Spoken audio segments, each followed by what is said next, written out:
Hi hello guys, welcome to my channel. Morning ಎದ್ದಿದ್ದೀವಿ, ನಾನು ನನ್ನ ಮಗಳು. ಇನ್ನೂ ಯಾರೂ ಎದ್ದಿಲ್ಲ. ನನ್ನ ಮಗಳು ನನ್ನ ಜೊತೆನೇ ಎದ್ದೊಳ್ಬಿಡ್ತಾಳೆ. ಟೈಮು 6:45 ಆಗಿದೆ. ಮಲ್ಕೋ, ನೀನು ಆಮೇಲೆ ಇದ್ದಿಲ್ಲಂತೆ ಅಂದರೂ ಕೇಳಲ್ಲ. ನೋಡಿ, ಎದ್ದು ಕಿಚನಲ್ಲಿ ಕೂತ್ಕೊಂಡು ಅಳ್ತಾ ಕೂತಿದ್ದಾಳೆ, ನಾನು ಇನ್ನೂ ಮಲಗಬೇಕು ಅಂತ. ಬಟ್ ಒಬ್ಬಳೇ ಮಲಗಲ್ಲ, ನಾನು ಕೂಡ ಜೊತೇಲಿ ಇದ್ರೇ ಮಲಗೋದವಳು. ಇಲ್ಲಾಂದರೆ ನನ್ನ ಜೊತೆನೇ ಎದ್ದೇಳ್ಬಿಡ್ತಾಳೆ.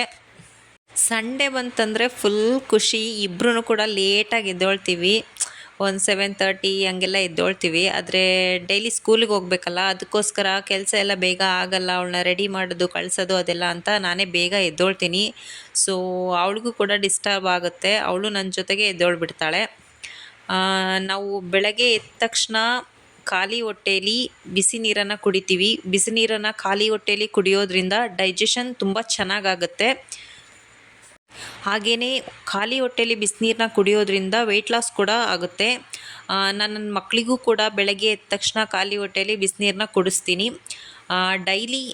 ಹಾಗೆ ಮತ್ತು ನಾನು ಕೂಡ ಬಿಸಿ ನೀರನ್ನು ಕುಡಿತೀನಿ ಖಾಲಿ ಹೊಟ್ಟೆಯಲ್ಲಿ.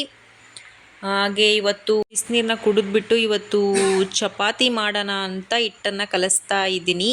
ಹಿಟ್ಟಿಗೆ ಸ್ವಲ್ಪ ಉಪ್ಪನ್ನು ಹಾಕ್ಕೊಂಡು ಹಾಗೆಯೇ ಹಿಟ್ಟನ್ನು ಕಲಿಸ್ಕೊತ ಹಿಟ್ಟಿಗೆ ಸ್ವಲ್ಪ ಹಾಲನ್ನು ಮಿಕ್ಸ್ ಮಾಡೋದ್ರಿಂದ ಚಪಾತಿ ತುಂಬ ಸ್ಮೂತಾಗಿ ಬರುತ್ತೆ.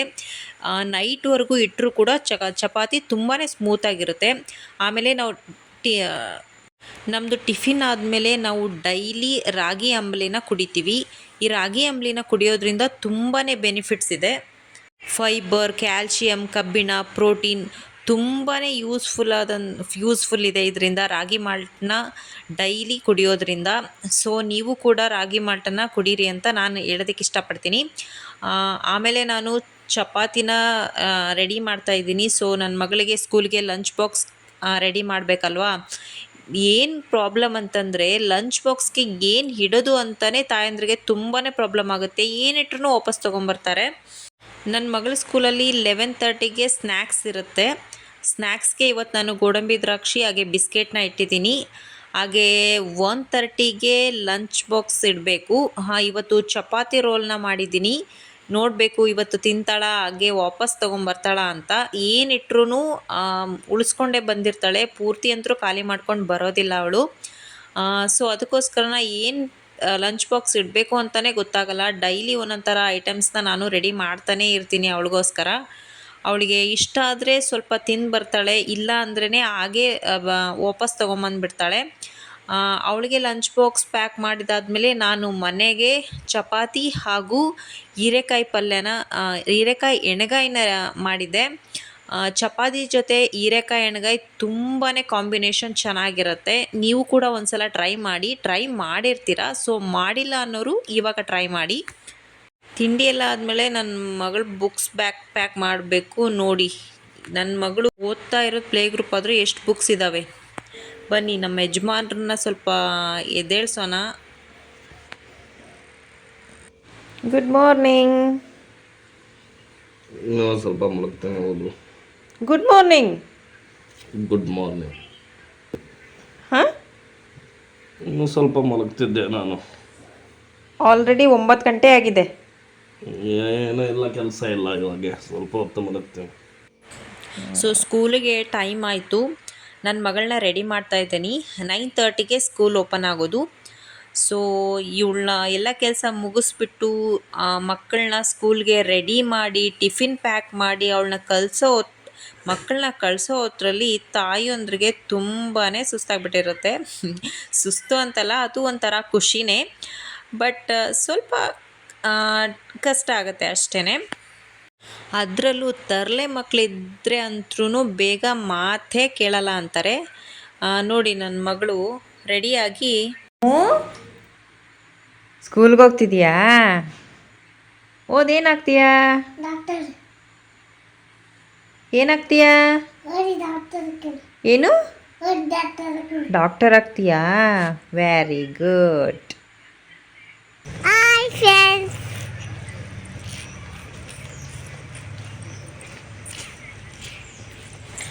ಇದೇ ನೋಡಿ ನಮ್ಮ ಮಗಳ ಸ್ಕೂಲ್, ತರಳಬಾಳು ಸ್ಕೂಲ್ ಅಂತ. ಇಲ್ಲೇ ರಟ್ಟೆಹಳ್ಳಿನಲ್ಲೇ ಇದೆ. ನಮ್ಮ ಮನೆ ಹತ್ರ ನಿಯರೇ ಆಗುತ್ತೆ. ಸೊ ನಾನೇ ಹೋಗಿ ಬಿಟ್ಟು ಬರ್ತೀನಿ, ಹಾಗೆ ನಾನೇ ಹೋಗಿ ಕರ್ಕೊಂಡು ಬರ್ತೀನಿ. ಹೆಣ್ಮಕ್ಳಾಗಲಿ ಗಂಡು ಮಕ್ಕಳಾಗಲಿ ಎಜುಕೇಷನ್ ಈಸ್ ಮೇಯ್ನ್ ಇಂಪಾರ್ಟೆಂಟ್ ಆಗುತ್ತೆ. ನಾನು ಸ್ಕೂಲಿಗೆ ಬಿಟ್ಟು ಹೊರಟಿದ್ದೀನಿ. ಮಳೆ ಬರ್ತಾ ಇದೆ. ಅಳ್ತಾಳೆ ನನ್ನ ಮಗಳು ಡೈಲಿ ಸ್ಕೂಲಿಗೆ ಹೋಗೋದಕ್ಕೆ. ಸ್ವಲ್ಪ ರೂಢಿ ಆಗಬೇಕಲ್ಲ. ಇನ್ನೂ ಸ್ಟಾರ್ಟಿಂಗ್ ಹೋಗ್ತಾ ಇದ್ದಾನೆ. ಇನ್ನೂ ಒಂದು 20 ಡೇಸ್ ಏನೋ ಆಗಿದೆ ಅಷ್ಟೇ ಸ್ಕೂಲಿಗೆ ಹೋಗ್ತಾ ಇದ್ದಾಳೆ. ಮಳೆ ಬರ್ತಿದೆ ನೋಡಿ, ನೆನ್ಕೊಂಡು ಹೋಗ್ತಾ ಇದ್ದೀನಿ. ಮನೆಗೆ ಬಂದೆ ನೋಡಿ, ನನ್ನ ಚಿಕ್ಕ ಮಗಳನ್ನ ನಮ್ಮ ಮನೆ ಯಜಮಾನರು ಮಲಗಿಸ್ತಾ ಇದ್ದಾರೆ. ನಮ್ಮ ಯಜಮಾನರು ಎಲ್ಲದರಲ್ಲೂ ತುಂಬಾ ಸಪೋರ್ಟ್ ಮಾಡ್ತಾರೆ. ಮಕ್ಕಳ ವಿಷಯದಲ್ಲಿ ಅಂತ ಅಲ್ಲ, ಎಲ್ಲ ವಿಷಯದಲ್ಲೂ ತುಂಬಾ ಸಪೋರ್ಟ್ ಮಾಡ್ತಾಯಿದ್ದಾರೆ. ನೋಡಿ ನನ್ನ ಚಿಕ್ಕ ಮಗಳು ಪಪ್ಪನ ಜೊತೆ ಆರಾಮಾಗಿ ನಿದ್ದೆ ಮಾಡ್ತಾ ಇದ್ದಾಳೆ. ತುಂಬ ಖುಷಿ ಆಗುತ್ತೆ ಈ ಥರ ಸಪೋರ್ಟ್ ಮಾಡಿದಾಗ. ನೆಕ್ಸ್ಟ್ ನನ್ನ ಮಗಳನ್ನ ಸ್ಕೂಲಿಗೆ ಬಿಟ್ಟಾದ ಬಂದಮೇಲೆ ನಾನು ಕೂಡ ತಿಂಡಿ ತಿಂದ್ಬಿಟ್ಟು ಕಿಚನ್ ಕ್ಲೀನ್ ಮಾಡೋಣ ಅಂತ ಬಂದೆ. ನಾಗರ ಪಂಚಮಿ ಹಬ್ಬ ಹತ್ರ ಬಂದಿರೋದ್ರಿಂದ ನಾವು ಮನೇನ ಸ್ವಲ್ಪ ಕ್ಲೀನ್ ಮಾಡ್ಕೊಂಡ್ವಿ. ನಾನು ನಮ್ಮತ್ತೆ ಸೇರಿನೇ ಮನೆ ಕ್ಲೀನ್ ಮಾಡ್ಕೊಂಡ್ವಿ. ನಮ್ಮತ್ತೆ ಕೂಡ ಮನೆ ಕೆಲಸದಲ್ಲಿ ತುಂಬಾ ಹೆಲ್ಪ್ ಮಾಡ್ತಾರೆ. ಎಲ್ಲ ಕೆಲಸನೂ ನಾನು ಒಬ್ಬಳೇ ಮಾಡಬೇಕು ಅಂತ ಏನಿಲ್ಲ, ನಮ್ಮ ಅತ್ತೆ ಕೂಡ ಮನೆ ಕೆಲಸದಲ್ಲಿ ತುಂಬಾ ಹೆಲ್ಪ್ ಮಾಡ್ತಾರೆ. ನನಗೆ ಮನೆ ಸ್ವಲ್ಪ ಜಾಸ್ತಿನೇ ಕ್ಲೀನಾಗಿರಬೇಕು. ಪಾತ್ರೆಗಳೆಲ್ಲ ಬಿದ್ದಿದ್ರೆ ಅಥವಾ ಕಿಚನ್ ಸ್ವಲ್ಪ ಗಲೀಜಾಗಿದ್ದರೆ ಇಷ್ಟ ಆಗಲ್ಲ. ನಾನು ಟಿಫಿನ್ ಆದ ತಕ್ಷಣ ಸ್ವಲ್ಪ ಹೊತ್ತು ಕೂತ್ಕೋ ಆಮೇಲೆ ಮಾಡು ಅಂತ ಹೇಳ್ತಾರೆ. ಬಟ್ ನನಗೆ ಸಮಾಧಾನ ಆಗಲ್ಲ. ಬೇಗ ಬೇಗ ಕಿಚನ್ ಕ್ಲೀನ್ ಮಾಡ್ಕೊಂಡ್ಬಿಟ್ರೆ ಏನೋ ಒಂಥರ ಸಮಾಧಾನ ಆಗುತ್ತೆ. ಕಿಚನ್ ಎಲ್ಲ ಕ್ಲೀನ್ ಮಾಡ್ಕೊಂಡ್ವಿ. ಸ್ವಲ್ಪ ಪಾತ್ರೆಗಳಿದ್ದಾವೆ, ಪಾತ್ರೆಗಳನ್ನ ತೊಳಿಬೇಕು. ಮೇ ಬಿ ಹೆಣ್ಮಕ್ಳಿಗೆ ಪಾತ್ರೆ ತೊಳೆಯೋದ್ರಿಂದ ಏನಾದರೂ ಸಂಬಳ ಬರೋ ಹಾಗಿದ್ದಿದ್ರೆ ಎಲ್ಲ ಹೆಣ್ಮಕ್ಳು ಕೂಡ ಕೋಟಿ ಕೋಟಿ ಸಂಪಾದನೆ ಮಾಡ್ತಿದ್ರು ಅಂತ ಅನಿಸುತ್ತೆ. ಸೊ ಜೀವನದಲ್ಲಿ ಅಷ್ಟು ಪಾತ್ರೆಗಳನ್ನ ತೊಳೆದ್ಬಿಟ್ಟಿರ್ತಾರೆ. ಬಟ್ ಏನೂ ಮಾಡೋಕ್ಕಾಗಲ್ಲ. ಬಟ್ ಆದ್ರೂ ಏನು ಮಾಡ್ತಾಳೆ, ಹೌಸ್ ವೈಫ್ ತಾನೇ, ಮನೇಲಿ ಆರಾಮಾಗಿರ್ತಾಳೆ ಅಂತ ಮಾತಾಡ್ತಾರೆ. ಬಟ್ ಅವರೆಷ್ಟು ಹೊರಗೆ ಹೋಗಿ ಕಷ್ಟಪಡ್ತಾರೋ ನಾವು ಕೂಡ ಅಷ್ಟೇ ಮನೇಲಿ ಸ್ಟ್ರಗಲ್ ಪಡ್ತಾ ಇರ್ತೀವಿ. ಸೊ ಇದೆಲ್ಲರಿಗೂ ಅರ್ಥ ಆಗಲ್ಲ. ಸೊ ಮಾತಾಡ್ಕೊಂಡವರು ಮಾತಾಡ್ಕೊಳ್ಳೇ ಬಿಡಿ ಅಂತ ನೆಗ್ಲೆಕ್ಟ್ ಮಾಡಿಬಿಡ್ಬೇಕು. ಯಾವ ವಿಷಯನೂ ಸೀರಿಯಸ್ ಆಗಿ ತೊಗೊಳೋದಕ್ಕೆ ಹೋಗಬಾರ್ದು. ಸೀರಿಯಸ್ ಆಗಿ ತೊಗೊಂಡ್ರೆ ನಮಗೆ ತಾನೇ ತೊಂದರೆ ಆಗೋದು. ಸೊ ಯಾವ ವಿಷಯನೂ ಅತಿಯಾಗಿ ಮನಸ್ಸಿಗೆ ಹಚ್ಕೊಳಕ್ಕೆ ಹೋಗ್ಬೇಡಿ. ಟೇಕ್ ಇಟ್ ಈಸಿಯಾಗಿ ತೊಗೊಳ್ಳಿ. ಸೊ ಆವಾಗಲೇ ಎಜುಕೇಷನ್ ಬಗ್ಗೆ ಹೇಳ್ತಾ ಇದ್ದೆ. ಕೆಲವರು ಹೆಣ್ಮಕ್ಳಿಗೆಲ್ಲ ಏನು ಎಜುಕೇಷನ್ ಕೊಡಿಸ್ಬೇಕು, ಗಂಡು ಮಕ್ಕಳಿಗೆ ಎಜುಕೇಷನ್ ಕೊಡಿಸ್ಬೇಕು ಅಂತ ಅಂದ್ಕೊಂಡಿರ್ತಾರೆ. ಬಟ್ ಅವ್ರು ತಿಳ್ಕೊಂಡಿರೋದು ತಪ್ಪು. ಹೆಣ್ಮಕ್ಳಾದ್ರೇನು ಗಂಡು ಮಕ್ಕಳಾದ್ರೇನು ಎಜುಕೇಷನ್ ತುಂಬಾ ಮುಖ್ಯ. ಹೆಣ್ಮಕ್ಳಿಗೂ ಕೂಡ ಎಜುಕೇಷನ್ ಇರಬೇಕು, ಗಂಡು ಮಕ್ಕಳಿಗೂ ಕೂಡ ಎಜುಕೇಷನ್ ಇರಬೇಕು. ಸೊ ಇಬ್ಬರಿಗೂ ಕೂಡ ಎಜುಕೇಷನ್ ತುಂಬಾ ಮುಖ್ಯ. ಸೊ ಯಾರೋ ಏನೋ ಹೇಳ್ತಾರೆ ಅಂತ ಏನೂ ತಲೆ ಕೆಡಿಸ್ಕೊಳ್ಳೋಕೆ ಹೋಗಬೇಡಿ. ನಿಮ್ಮ ಲೈಫ್ನ ನೀವು ಬ್ಯೂಟಿಫುಲ್ ಆಗಿ ಇಟ್ಕೊಳ್ಳಿ, ಪೀಸ್ಫುಲ್ಲಾಗಿರಿ. ಯಾರಿಗೂ ಕೆಟ್ಟದ್ದನ್ನು ಬಯಸೋದಕ್ಕೆ ಹೋಗಬೇಡಿ. ಒಬ್ಬರಿಗೆ ಒಳ್ಳೇದು ಮಾಡೋಕ್ಕಾಗಲಿಲ್ಲ ಅಂತಂದರೂ ಪರವಾಗಿಲ್ಲ, ಯಾರಿಗೂ ಕೂಡ ಕೆಟ್ಟದ್ದನ್ನು ಬಯಸೋಕೆ ಹೋಗಬೇಡಿ. ನಾವೊಂದು ಬಗೆದರೆ ದೈವ ಒಂದು ಬಗೆದಂತೆ ಎಂಬಂತೆ ನಾವು ಬೇರೆಯವ್ರಿಗೆ ಕೆಟ್ಟದನ್ನ ಮಾಡೋಕ್ಕೆ ಹೋದರೆ ದೇವರು ನಮಗೆ ಕೆಟ್ಟದನ್ನ ಮಾಡ್ತಾನಂತೆ. ಸೊ ಮನಸ್ಸನ್ನ ಶುದ್ಧವಾಗಿಟ್ಕೊಳ್ಳಿ. ನೋಡೋದಕ್ಕೆ ಚೆನ್ನಾಗಿಲ್ಲ ಅಂದರೂ ಪರವಾಗಿಲ್ಲ, ಮನಸ್ಸು ಪರಿಶುದ್ಧವಾಗಿರಬೇಕು, ಮನಸ್ಸು ಚೆನ್ನಾಗಿರಬೇಕು. ನೋಡಿ ಫ್ಲಿಪ್ಕಾರ್ಟಲ್ಲಿ ನಾನು ಬ್ಯಾಂಗಲ್ಸ್ನ ಆರ್ಡರ್ ಮಾಡಿದ್ದೆ. ಸೊ ನನ್ನ ಮಗಳು ನೋಡಿ ಎಷ್ಟು ಚಲಾಪಿಲಿ ಮಾಡಾಕ್ಬಿಟ್ಟಿದ್ದಾಳೆ ಬ್ಯಾಂಗಲ್ಸ್ಗಳನ್ನೆಲ್ಲ. ಸೊ ಫ್ಲಿಪ್ಕಾರ್ಟಲ್ಲಿ ಈ ಬ್ಯಾಂಗಲ್ಸ್ಗಳನ್ನ ತೊಗೊಂಡಿದ್ದು ತುಂಬಾ ಸೂಪರಾಗಿದೆ. ನೀವು ಯಾವಾಗಲೂ ಒಂದೇ ಟೈಪ್ ಬ್ಯಾಂಗಲ್ಸ್ನ ಹಾಕ್ಕೊಳ್ಳೋದ್ಕಿಂತ ಇವು 12 ಡಜನ್ ಟೈಪ್ ಆಫ್ ಬ್ಯಾಂಗಲ್ಸ್ ಇದ್ದಾವೆ, 12 ಕಲರ್ಸ್ ಇದ್ದಾವೆ. ನೀವು ಯಾವ ಥರ ಡ್ರೆಸ್ ಹಾಕ್ತಿರೋ ಅದೇ ಕಲರ್ಸ್ ಬ್ಯಾಂಗಲ್ಸ್ನ ನೀವು ಹಾಕ್ಕೋಬೋದು. ಸೊ ಆವಾಗ ಸೂಟ್ ಆದಂಗೂ ಇರುತ್ತೆ, ಮ್ಯಾಚಿಂಗ್ ಆದಂಗೂ ಇರುತ್ತೆ, ಹಾಗೆ ಸೂಪರಾಗಿ ಕೂಡ ಕಾಣಿಸ್ತಾ ಇರುತ್ತೆ. ಸೊ ನೋಡಿ ಇದು ಕಲರ್ಸ್ ಕೂಡ ಚೆನ್ನಾಗಿದೆ, ಹಾಗೂ ಡಿಸೈನ್ ಕೂಡ ಚೆನ್ನಾಗಿದೆ. ತುಂಬಾ ಚೆನ್ನಾಗಿ ಬಂದಿದೆ ಪ್ರಾಡಕ್ಟ್. ಫ್ಲಿಪ್ಕಾರ್ಟಲ್ಲಿ ಆರ್ಡರ್ ಮಾಡಿದ್ದು. 12 ಕಲರ್ಸ್ ಇದ್ದಾವೆ. ಸೊ ನೀವು ಯಾವ ಕಲರ್ ಬಟ್ಟೆ ಹಾಕ್ತಿರೋ ಅದೇ ಕಲರ್ಸ್ ಬ್ಯಾಂಗಲ್ಸ್ನ ಕೂಡ ನೀವು ಹಾಕ್ಕೋಬೋದು. ನಾವೇನೇ ಮಾಡ್ರನ್ ಡ್ರೆಸ್ಗಳ್ನ ಹಾಕ್ಬೋದು, ಮಾಡ್ರನ್ ಸ್ಟೈಲಿಶ್ ಕೂಡ ಆಗಿ ಕೂಡ ಇರ್ಬೋದು. ಆದರೆ ನಮ್ಮ ಸಂಸ್ಕೃತಿ ಸಂಪ್ರದಾಯನ ನಾವು ಯಾವತ್ತೂ ಕೂಡ ಬಿಟ್ಕೊಡ್ಬಾರ್ದು.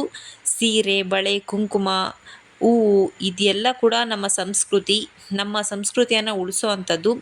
ಸೊ ನೀವು ಎಷ್ಟೇ ಮಾಡ್ರನ್ ಆಗಿದ್ರೂ, ಎಷ್ಟೇ ಸ್ಟೈಲಿಶ್ ಆಗಿದ್ರೂ ಸಂಸ್ಕೃತಿ ಅಲ್ಲಿ ಸೀರೆನಲ್ಲಿ ಕಾಣಿಸೋವಷ್ಟು ಚೆನ್ನಾಗಿ ಯಾವ ಡ್ರೆಸ್ಸಲ್ಲೂ ಕೂಡ ಕಾಣಿಸೋದಕ್ಕೆ ಚಾನ್ಸೇ ಇಲ್ಲ. ಹಾಗೆ ನಾವು ಎಷ್ಟೇ ಅಪ್ಡೇಟ್ ಆದ್ರೂ, ಎಷ್ಟೇ ಮುಂದುವರೆದ್ರೂ ನಾವು ನಮ್ಮ ಸಂಸ್ಕೃತಿ ಸಂಪ್ರದಾಯನ ಯಾವತ್ತೂ ಕೂಡ ಬಿಟ್ಕೊಡ್ಬಾರ್ದು ಅನ್ನೋದು ನನ್ನ ಭಾವನೆ. ಕೆಲವೊಂದು ಕಲರ್ಸ್ ಮಿಸ್ ಆಗಿದ್ದಾವೆ. ನನ್ನ ಮಗಳು ಎಲ್ಲ ಒಡೆದಾಕ್ಬಿಟ್ಟಿದ್ದಾಳೆ. ನೋಡಿ, ಕಲರ್ ಸೂಪರ್ ಆಗಿದ್ದಾವೆ. ಕೆಲಸ ಎಲ್ಲ ಮುಗಿದ್ಮೇಲೆ ಮಧ್ಯಾಹ್ನದ ಊಟ ಆದಮೇಲೆ ಸ್ವಲ್ಪ ಹೊತ್ತು 1 ಅವರ್ ನಿದ್ದೆ ಮಾಡ್ತೀನಿ. ಮಧ್ಯಾಹ್ನ ಮಲಗಬಾರ್ದು, ಆರೋಗ್ಯಕ್ಕೆ ಒಳ್ಳೆಯದಲ್ಲ ಅಂತ ಹೇಳ್ತಾರೆ. ಬಟ್ ಏನು ಮಾಡೋದು, ಕೆಲಸ ಎಲ್ಲ ಮುಗ್ದೋಗಿರುತ್ತಲ್ವಾ. ಸೊ ಅದಕ್ಕೋಸ್ಕರ ಸ್ವಲ್ಪ ಹೊತ್ತು ರೆಸ್ಟ್ ಮಾಡ್ತೀನಿ. ಇವಾಗ 4:20 ಆಗಿದೆ. ನನ್ನ ಮಗಳು ಸ್ಕೂಲಿಂದ ಬರೋ ಟೈಮ್. ನಾನೇ ಹೋಗಿ ಕರ್ಕೊಂಬರ್ತೀನಿ. ಡೈಲಿ ನಾನೇ ಹೋಗಿ ಕರ್ಕೊಂಬರೋದು.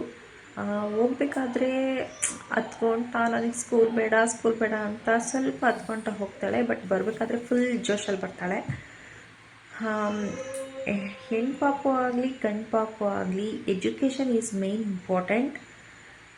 ಜೀವನ ತುಂಬ ಸುಂದರವಾದದ್ದು. ಅದನ್ನು ಎಂಜಾಯ್ ಮಾಡಬೇಕು, ಪ್ರತಿ ನಿಮಿಷನ ಎಂಜಾಯ್ ಮಾಡಬೇಕು. ನಿನ್ನೆ ಆಗೋಗಿರೋದ್ರ ಬಗ್ಗೆ ಯಾವತ್ತೂ ತಲೆ ಕೆಡಿಸ್ಕೊಳಕ್ಕೆ ಹೋಗ್ಬೇಡಿ. ಮುಂದೆ ಆಗೋದ್ರ ಬಗ್ಗೆನೂ ಯೋಚನೆ ಮಾಡೋದಕ್ಕೆ ಹೋಗ್ಬೇಡಿ. ಅದು ಏನಾಗಬೇಕು ಅದು ತಾನಾಗೆ ಆಗ್ತಾ ಹೋಗ್ತಾ ಇರುತ್ತೆ. ನೀವು ಈ ದಿನನ, ಈ ಕ್ಷಣನ ಎಂಜಾಯ್ ಮಾಡಿ. ನೀವು ಹಿಂದೆ ಆಗೋಗಿರೋದ್ರ ಬಗ್ಗೆ ಯೋಚನೆ ಮಾಡ್ತಾ, ಮುಂದೆ ಆಗೋದ್ರ ಬಗ್ಗೆ ಚಿಂತೆ ಮಾಡ್ತಾ ಇದ್ದರೆ ಈ ದಿನನ ನೀವು ಕಳ್ಕೊತೀರ. ಈ ದಿನದ ಖುಷಿನ ನೀವು ಕಳ್ಕೊತೀರ. ಸೊ ನನ್ನ ಪ್ರಕಾರ ಆ ದಿನನ ಎಂಜಾಯ್ ಮಾಡಬೇಕು, ಆ ದಿನನ ಅನುಭವಿಸ್ಬೇಕು. ಮುಂದೆ ಆಗೋದನ್ನ ಏನ್ರಿ, ಮುಂದೆ ನೋಡ್ಕೊಳ್ಳೋಣ ಅಂತ ಮುಂದೆ ಹೋಗ್ತಾ ಇರೋ. ನನ್ನ ಮಗಳನ್ನ ಕರ್ಕೊಂಬರೋದಕ್ಕೆ ಸ್ಕೂಲ್ಗೆ ಹೋಗ್ತಾ ಇದ್ದೀನಿ. ಟೈಮ್ ಆಗಿದೆ, 4:20 ಆಗಿದೆ. ಕರ್ಕೊಂಬರ್ಬೇಕಾದ್ರೆ ಅವ್ಳ ರಿಯಾಕ್ಷನ್ ಹೇಗಿರುತ್ತೆ ಅಂತ ತೋರಿಸ್ತೀನಿ ನಿಮಗೆ. ಫುಲ್ ಖುಷಿಯಾಗಿರ್ತಾಳೆ. ನೋಡಿ, ಇವಾಗ ನನ್ನ ಮಗಳು ಬರ್ತಾಳೆ. ಸ್ಕೂಲಿಂದ ಬರಬೇಕಾದ್ರೆ ಎಷ್ಟು ಖುಷಿ ನೋಡಿ ಅವಳಿಗೆ. ಓಡೋಡ್ಕೊಂಬಂದು ಹಗ್ ಮಾಡ್ತಾ ಇದ್ದಾಳೆ. ಖುಷಿನಾ? ಹೋಗ್ಬೇಕಾದ್ರೆ ಹೇಳು, ಸ್ಕೂಲಿಂದ ಬರಬೇಕಾದ್ರೆ ಖುಷಿ. ನೋಡಿ, ಹೋಮ್ವರ್ಕ್ ಮಾಡಿಸೋಣ ಅಂತ ನನ್ನ ಮಗಳನ್ನ ಕೂರಿಸ್ಕೊಂಡಿದ್ದೆ. ಈಗ ಅವ್ರ ಪಪ್ಪನ ಜೊತೆ ಆಟಿಕಾಡ್ತಾ ಇದ್ದಾಳೆ.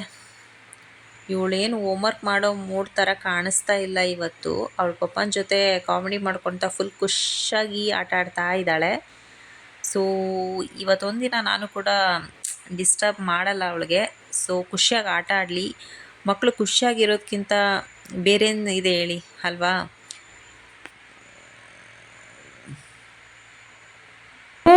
ನಿಂಗೆ ನಾನು ಇಷ್ಟನಾ ಪಪ್ಪ ಇಷ್ಟನಾ? ನಾನು ಇಷ್ಟ ಇಲ್ವಾ? ಹೋಗು.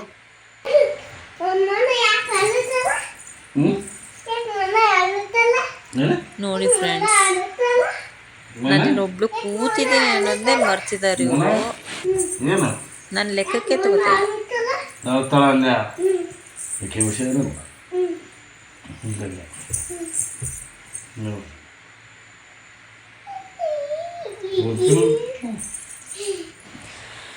ಓಕೆ, ಇವತ್ತು ನಾನು ನಿಮಗೆ ಕೊಡೋ ಬ್ಯೂಟಿ ಟಿಪ್ಸ್ ಏನಪ್ಪ ಅಂತಂದರೆ, ಮುಲ್ತಾನಿ ಮಿಟ್ಟಿ ಪೌಡರ್ ಎಲ್ಲ ಕಡೆನೂ ಸಿಗುತ್ತೆ. ಮುಲ್ತಾನಿ ಮಿಟ್ಟಿ ಪೌಡರ್ನ ನೀವು ರೋಸ್ ವಾಟರ್ ಜೊತೆ ಮಿಕ್ಸ್ ಮಾಡಿಕೊಂಡು ಡೈಲಿ ಫೇಸ್ಗೆ, ಡೈಲಿ ಆಗದೇ ಇದ್ರೂ ವೀಕ್ಲಿ 2 or 3 ಟೈಮ್ಸ್ ಅಪ್ಲೈ ಮಾಡೋದ್ರಿಂದ ಸ್ಕಿನ್ ಸೂಪರಾಗಿ ಗ್ಲೋ ಆಗುತ್ತೆ. ಹಾಗೆ ಪಿಂಪಲ್ಸ್, ಆಮೇಲೆ ಬ್ಲ್ಯಾಕ್ ಹೆಡ್ಸ್ ಎಲ್ಲ ಕೂಡ ರಿಮೂವ್ ಆಗುತ್ತೆ.